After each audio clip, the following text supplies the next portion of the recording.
Okay. I have to share with you one story. I don't think I've ever shared this publicly, but I can't resist mentioning something here. I was raised by foreign-born parents, naturalized as American citizens.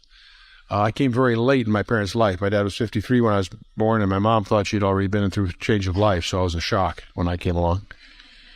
But my dad, when he was 19, hid under a peasant woman's dress on a train to get to Hamburg, then stowed away on a steamer to come to America. Gutsy guy. He was born in 1881, so this was about the turn of the century.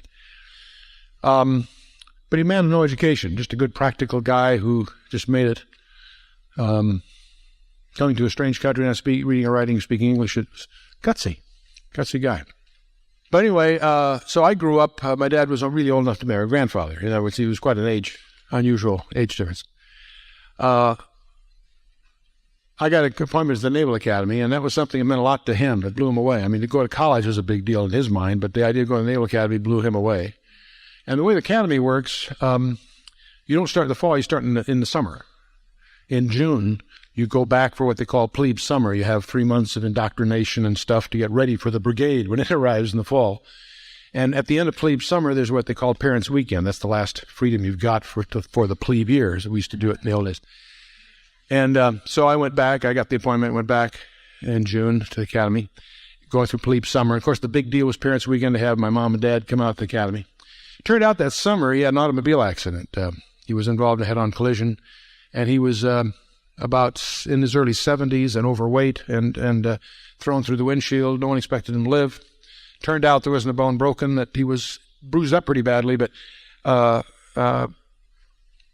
family told me that his only dream when he was delirious in the hospital was he wanted to see me graduate. If he just see me graduate. But he seemed to recover enough so that come September for Parents' Weekend with a cane and whatever, he was ambulatory enough to travel with my mom to visit me at the academy. So, and that was neat. So I went through 4 years of the academy, and 4 years later, June week, he was able to come and see me graduate from the Naval Academy. That was a big deal for him.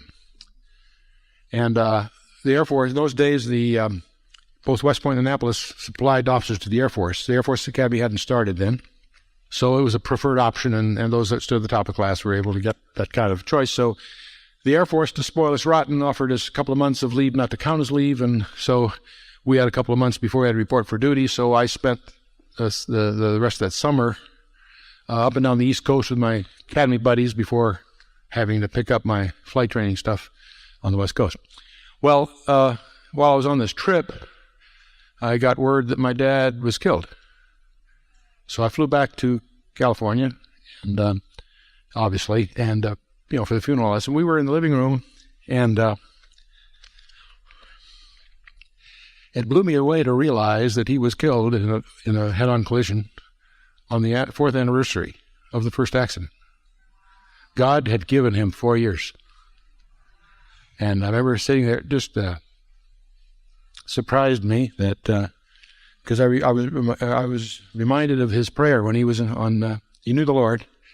He came to the Lord in the later years while I was in high school, and but all he wanted to do was see me graduate, and God gave him 4 years. But it blew me away, because it's like God to do this. It was to the very day. The anniversary of his death, we realized, was the anniversary, as we put it all together, of the accident 4 years earlier. So whenever I think of Hezekiah getting 15 years, anyway,